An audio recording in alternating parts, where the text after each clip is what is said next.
जब हमारा grand Duke Lewis वो बहुत ज़्यादा उदास होके हमारी हीरोइन से कहता है मैं अपने आप से बहुत ज़्यादा डिसअपॉइंटेड हूँ।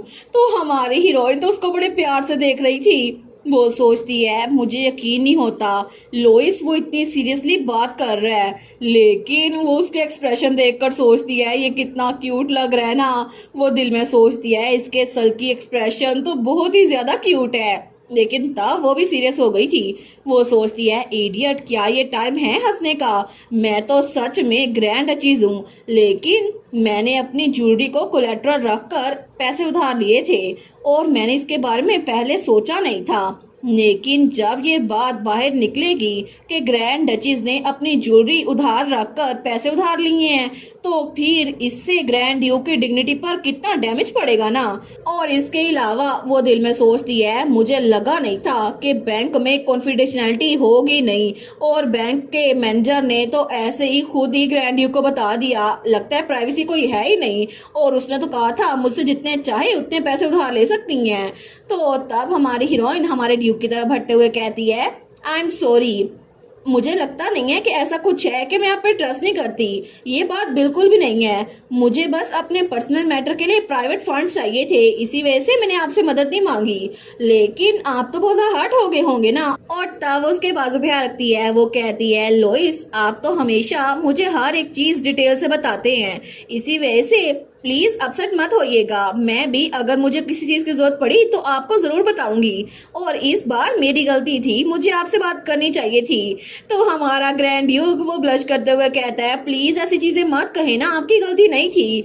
तो तब वो कहता है लेकिन फिर भी अगर आपको हेल्प चाहिए हो ना तो सबसे पहले मेरे पास आइएगा, ठीक है? और तब उसके बालों की एक क्लिप पकड़ता है। तो वो कहता है मैं नहीं चाहता कि आपके अलावा मुझे ये बात किसी और से पता चले कि मेरी वाइफ को किसी चीज की जरूरत है। तो हमारी हीरोइन कहती है ठीक है, मैं मेक श्योर करूंगी कि पहले हर एक चीज के बारे में आपसे कंसल्ट कर लूं लोइस। तो तब वो भी स्माइल करता है, वो कहता है ठीक है। तो फिर वो उसकी तरफ पिंकी फिंगर करते हुए कहता है ये एक प्रॉमिस हुआ।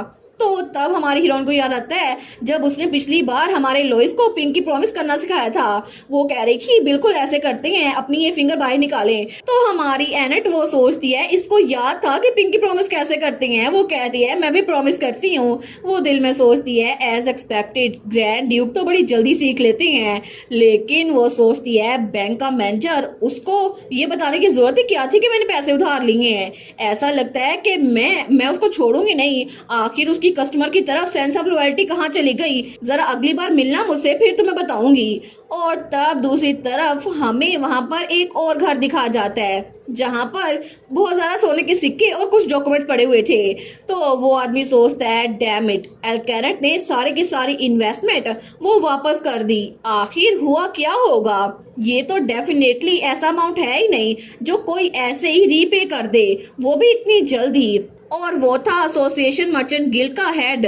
वो सोचता है मैंने मेक श्योर किया था कि कोई भी उसको पैसे उधार ना दे, तो आखिर इतनी जल्दी एक ही दिन में उसको इतने सारे फंड्स कहाँ से मिल गए? उसको तो बड़ा गुस्सा आ रहा था। वो सोचता है डैम इट, ओपरा प्रोजेक्ट वो तो प्रॉफिटेबल होना चाहिए था ना। मैंने तो ये डील इसीलिए की थी, लेकिन अब पीछे हटने का कोई रास्ता नहीं है। तो तब अपने सर पे रखते हुए सोचता है एनीवेज मेजल तो बिल्कुल यूजलेस है। और तब वो सोचता है फिर भी उसने कहा था कि वो अपना प्रॉमिस रखेगी, तो क्या पता वो अपनी बात पूरी करे। लेकिन तब उसे वही सीन याद आता है जब वो मेजर के साथ चाय पी रहा था। वो कहता है आपने क्या कहा माय लेडी? आप चाहती हैं कि मैं नॉर्दर्न न्यूज उसके सारे राइट्स अपने नाम करवा लूं? तो मेजर कहती है अपनी आवाज आहिस्ता रखो, यहाँ पे किसी और को हमारी आवाज सुननी चाहिए।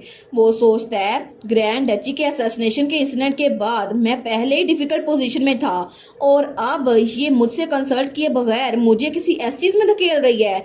क्या इसको कोई और फेवर मांगना है? तो तब मेजर कहती है क्योंकि पहले ही तुमने नॉर्दर्न न्यूज में इन्वेस्ट किया हुआ है तो ये सब कुछ बिल्कुल स्मूथली चलेगा, तो क्या तुम मेरी हेल्प कर सकते हो, है ना? वो सोचता है असल में तो मुझे नॉर्दर्न न्यूज उसमें पहले इंटरेस्ट था, तो अब लगता है कि मैं इस बात को अपने फायदे के लिए इस्तेमाल कर सकता हूँ। वैसे भी नॉर्दर्न न्यूज का इन्फ्लुएंस तो बहुत ज्यादा बढ़ रहा है, और अब वो तो पब्लिक ओपिनियन शेयर करने के लिए और शेप करने के लिए बहुत ज्यादा यूजफुल है।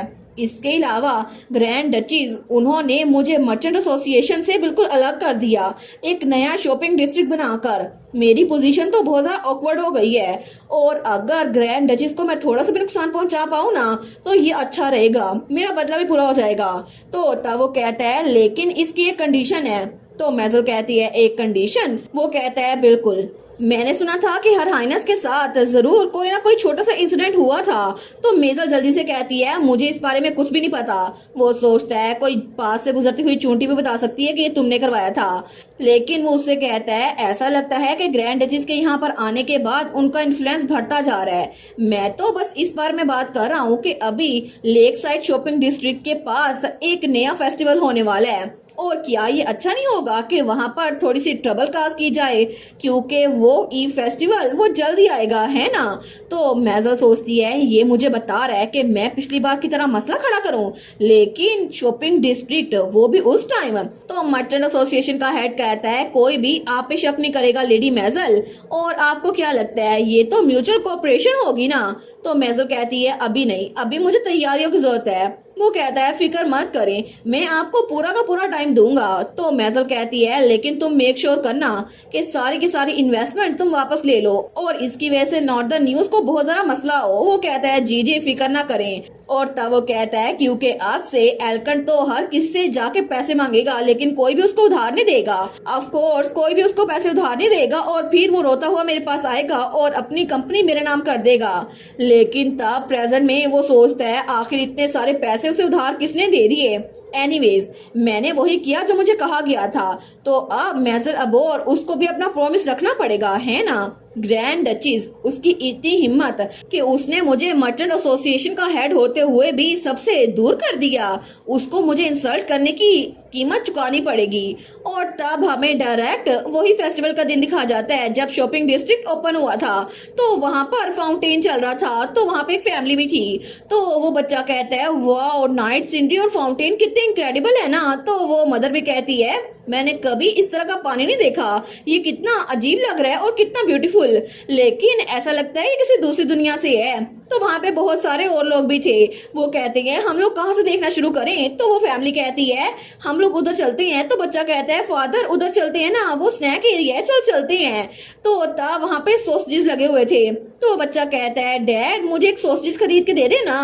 तो वहाँ पर स्टॉल लगा हुआ था। तो मदर कहती है हर एक जगह पर मेन्यू, वो तो तस्वीरें बनाकर बेचे गए हैं।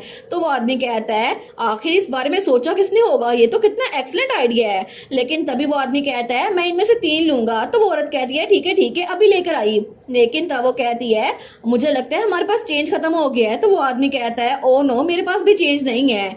लेकिन वो बच्चा कहता है मेरे सॉसेज मुझे तो चाहिए ना।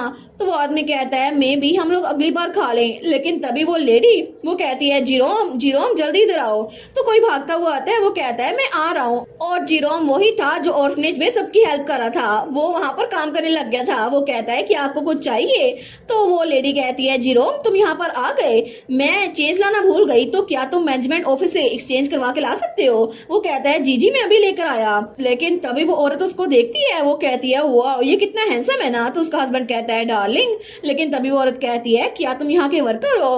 तो जीरोम तो बिल्कुल चमक रहा था। तो वो कहता है मैं यहाँ पर मैनेजमेंट ऑफिस से स्टाफ मेंबर हूँ, अगर आपको किसी चीज की जरूरत हो ना तो फिर आप मुझे ढूंढ सकती हैं। वो कहती है किसी भी चीज की जरूरत। जीरोम कहता है आप यहाँ पर पिकनिक मैट्स वो रेंट ले सकते हैं और आप उस पे लेक साइड के करीब रिलैक्स कर सकते हैं। वो कहती है सच में, फिर हम भी एक रेंट लेते हैं, है ना। उसका हस्बैंड कहता है ठीक है ले लेते हैं। लेकिन थोड़ी देर बाद वहां पर रश बढ़ता जा रहा था और सब लोग बहुत ज्यादा खुश थे। लेकिन तभी उन सब के दरमियान मेजल अबोर भी अपना न्यू सूट पहनकर आ चुकी थी। वो सोचती है ये ड्रेस बहुत ज्यादा भारी है, लेकिन मुझे आज के दिन ये पहनना था, और ये लोग इसको ई फेस्टिवल कह रहे हैं, लेकिन ये तो मार्केट प्लेस ही है ना, और मुझे तो यहाँ पे इनविटेशन भी नहीं मिला, और यहाँ पर ये हुड भी कितनी सुफोकेटिंग है ना। फिर भी आखिर मेरी मेड जो जूस लेने गई थी वो इतना टाइम क्यों लगा रही है, कितनी यूजलेस है ना वो मेड। तो तभी वहां पर अकेली थी, तो वहां पे कोई आता है, वो कहता है मिस। तो मेजल वहां पर देखती है तो वहां पे हुड में एक और आदमी आया था जिसके हाथ में एक लॉकेट था। वो कहता है क्या आप इसको देखना चाहेंगी। और तब वो लॉकेट वो तो चमक रहा था। तो वो आदमी हंसते हुए कहता है मुझे लगता है कि आपको डेफिनेटली इसकी जरूरत पड़ेगी मिस, तो क्या प्लीज आप इसको एक बार देखना चाहेंगी। और इसी के साथ ये वाला पार्ट यहीं पर ख़त्म। तो आप लोग बताइएगा आप लोग को ये पार्ट कैसा लगा, और वीडियो को लाइक और चैनल को सब्सक्राइब लाजमी कीजिएगा। बाकी वीडियोस का लिंक भी स्क्रीन पर नज़र आ रहा होगा, तो काइंडली उनको भी चेकआउट कर लें। और thank you so much for watching my videos. Stay safe, bye bye.